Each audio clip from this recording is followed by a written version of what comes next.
Então esse aí é o último episódio da série da Ahsoka, pessoal. Sem enrolação, bora pra análise. O episódio começou extra quente, pelo menos pra mim. A gente vê que a Morgan Elsbeth, ela foi promovida pelas mães, as bruxas. Em uma cena que me lembrou muito do The Clone Wars, quando o Savage Opress ganhou o upgrade dele, a Morgan ganhou um muito parecido. Então a gente pode supor aqui que ela aumentou sua velocidade, aumentou sua força, e ela ganhou até mesmo um brinde das mães. Ela ganhou a espada de Talzin. Agora essa espada é interessante. Lá no The Clone Wars a gente viu que a mãe Talzin, ela usou essa mesma espada lutando contra o Mace Windu. E o que não faz sentido é como essas bruxas, as mães, conseguiram ter acesso a essa espada.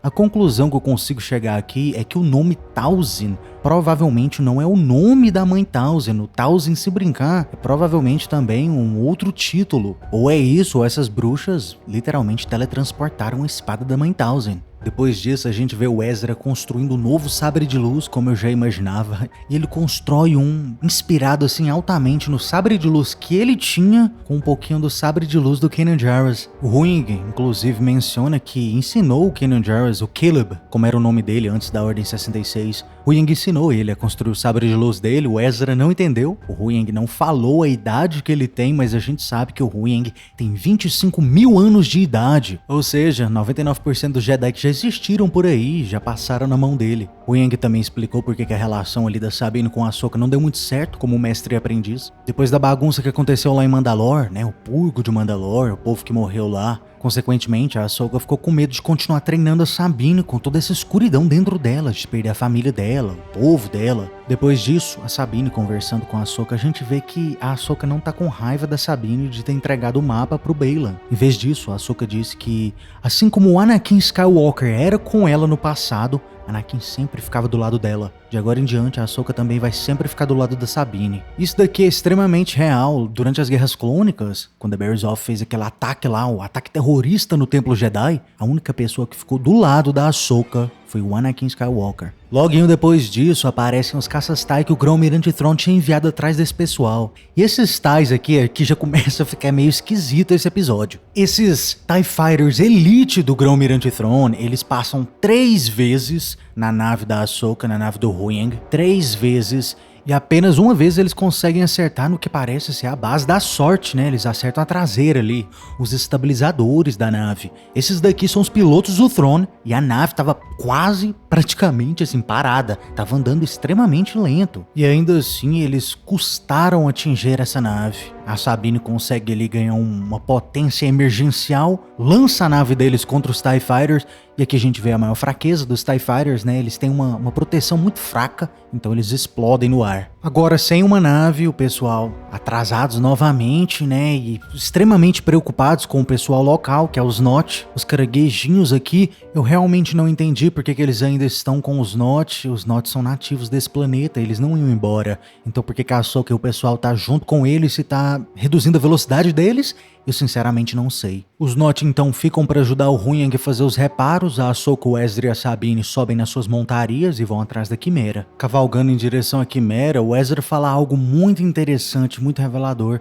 Ele diz que quando o Thrawn chegou em Perídia, uma das primeiras coisas que ele fez foi acordar as bruxas, ou seja, as bruxas estavam dormindo de alguma forma, o que me leva a suspeita que aqueles caixões ali que estão dentro da Quimera provavelmente tem bruxas vivas e dormindo. Aí sim seria interessante, hein? Se aproximando do Grão-Almirante Thrawn, o pessoal é completamente bombardeado pelo Quimera. O Grão-Almirante abre fogo neles com potência máxima. A cena foi muito bonita, muito bem feita, mas assim, eles milagrosamente não sofreram um arranhão. Foi estranho, né? A força realmente tá do lado deles. Aí lá no Templo das Bruxas, o pessoal se encontra com os Stormtroopers que se voluntariaram a ficar pra trás, enrolando o pessoal ali, né, comprando tempo pro Thrawn vazar. E aí, rapidamente, as bruxas já soltam uma bruxaria maluca.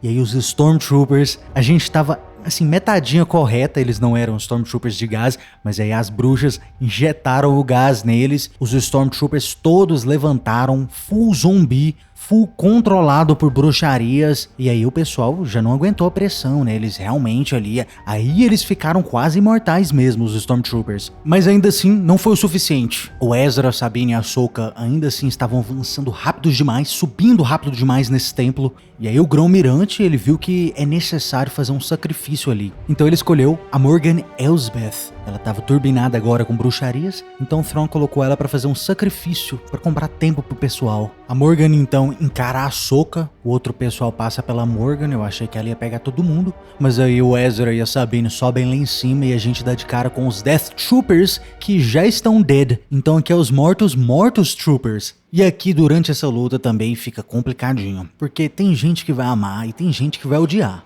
A Sabine, ela durante a luta, ela usa a força e ela consegue puxar de volta o sabre de luz dela. E aí, como se não fosse o suficiente, um pouquinho depois, o Ezra, a Quimera tá indo embora, o Ezra dá um pulo atrás da Quimera, e aí a Sabine consegue usar a força pra jogar o Ezra pra dentro da Quimera, porque a distância era longa. O problema disso aqui é óbvio, né? Ela só teve 8 episódios, poucos episódios atrás a Sabine não conseguia mover uma xícara. E aí alguns episódios depois, lembrando que ela nem treinou em Perídia, poucos episódios depois, ela já tá jogando um homem adulto, o cara deve ter uns 80 quilos no ar atrás de uma nave. Então assim, se fosse um desenvolvimento ali mais gradual, mais devagarzinho, eu tinha engolido melhor. Mas foi muito supitão, foi muito de uma vez, foi de 0 a 1000. Ela passou de 0 habilidade na força pra tá lançando uma pessoa no ar. Então assim, eu pessoalmente não gostei, podia ter desenvolvido um pouquinho melhor. A luta da Morgan com a Ahsoka é extremamente picante. A Morgan é extremamente forte, ela consegue dar uma pancadinha ali na Ahsoka, quebra até mesmo, ela parte um dos sabres da Ahsoka no meio, o sabre pequeno, o choto dela. O mais legal é que depois que a Morgan morre, a Ahsoka pega a espada dela, então a Ahsoka aqui tá extra potente, ela tá com um sabre de luz e uma espada de bruxa, a espada de Talzin. Apesar que a gente não sabe do poder que ela vai ter na mão da Ahsoka, né, porque a espada claramente não brilhou verde na mão dela. E aí aqui no final é uma bagunça, a Sabine fica pra trás em Perídia junto com a Ahsoka, quem assistiu alguns vídeos anteriores sabe que eu acertei essa. E aí só o Ezra vai embora, ele entra na Quimera, põe roupa de Stormtroopers e fica escondidinho lá dentro. Não sei como, mas as bruxas não sentem o Ezra lá dentro, não entendi. O Grão-Mirante abre fogo no forte, no templo, uma das bruxas dá até um olhar esquisito pro Thrawn mesmo, então a gente vê que já do início, a gente vê que essa aliança que o Thrawn tem com as bruxas provavelmente não vai ser algo que vai durar assim demais. Então se preparem aí pra uma briga interna, uma guerra civil lá nos filmes do Filoni. O ruim é que consegue salvar o pessoal todo. A Ahsoka vê novamente a Morai, a corujinha lá da filha. O que essa corujinha realmente significa, cada um tem sua opinião. Tem gente que acha que a corujinha talvez é a filha encarnada, talvez é uma parte da filha, ou talvez ela segue a Ahsoka porque a Ahsoka agora tem um papel da filha. Cada um tem sua teoria, né? A Shin-Hat se juntou novamente à tribo dos nativos, ela vai virar uma espécie de líder dos bárbaros agora. E aí o final, o mais interessante, que me deixou muito chateado, porque a gente não teve o suficiente, pareceu incompleto, o Baylan em cima das estátuas lá do Senhor dos Anéis. Claramente aqui é uma estátua do pai, o pai tá apontando na direção, lá pro horizonte, em direção à montanha. Do lado a gente vê o filho, do lado do pai, do outro lado a gente não vê a filha, a cabeça da filha tá quebrada. Isso pode significar várias coisas também, essas coisinhas mais profundas aí, obviamente, eu vou fazer um vídeo específico pra vocês depois. E lá longe na montanha, a gente vê uma luzinha pequenininha, inclusive, é uma luzinha que me lembrou do templo lá em Mortis, onde o pai morava, o castelo dele. Então uma segunda temporada da Ahsoka aqui vai ser bastante interessante. Aí no finalzinho, o Ezra retornando pro espaço da República, ele decide sair da nave, alguém me explica o porquê, com a armadura completa de Stormtrooper, esse menino quer morrer? O que ele tá fazendo? Não entendi. Mas tirando isso, a reunião foi interessante, pela primeira vez eu consegui realmente ver a emoção no olho da Hera. Teve muita gente que achou que ela não expressou emoção o suficiente, mas olhando bem no olho dela, eu consegui ver que ela expressou assim bastante saudade, então em geral gostei. E o episódio termina com a Ahsoka e a Sabine lá em Perídia, junto com os Notch, e na distância é ele, o fantasma do Anakin Skywalker, claramente agora sem nenhum limite, né? O fantasma dele consegue se projetar em qualquer galáxia que ele quiser. É o que a gente pode tirar disso. Então, em geral, o episódio eu achei, assim, legalzinho. Eu achei que podia ter explorado um pouquinho mais ali a Shin-Hat. Esse episódio faltou muito Shin-Hat, faltou muito Baylan. Eu já meio que esperava que essa série ia ficar um pouco incompleta no fim mesmo. Uma parte ia ser lá pro Throne, no filme do Filoni. Outra parte aqui eu esperava que seria uma temporada 2 da Ahsoka contra o Baylan mesmo. Mas eu realmente esperava que tivesse, assim, explorado o Baylan um pouquinho mais. Eu acho que ele ficou bem incompleto. Até agora a gente não consegue fazer a mínima ideia do que ele tá procurando. E a Shin-Hat, ela passou todo aquele processo pra agora virar um membro de uma tribo de bárbaros. Então, assim, faltou um extrinha nesse episódio. Eu não sei como a Disney faz, mas eles conseguem fazer. Ao mesmo tempo que parece que as séries deles são longas demais, ao mesmo tempo parece que é curta demais. Mas deixem nos comentários o que vocês acharam desse episódio. Pra mim foi meio rushado, devia ter sido mais longo. E se você gostou do vídeo, curta e se inscreva. Caso contrário... Você está no conselho, mas não o consagramos mestre Jedi.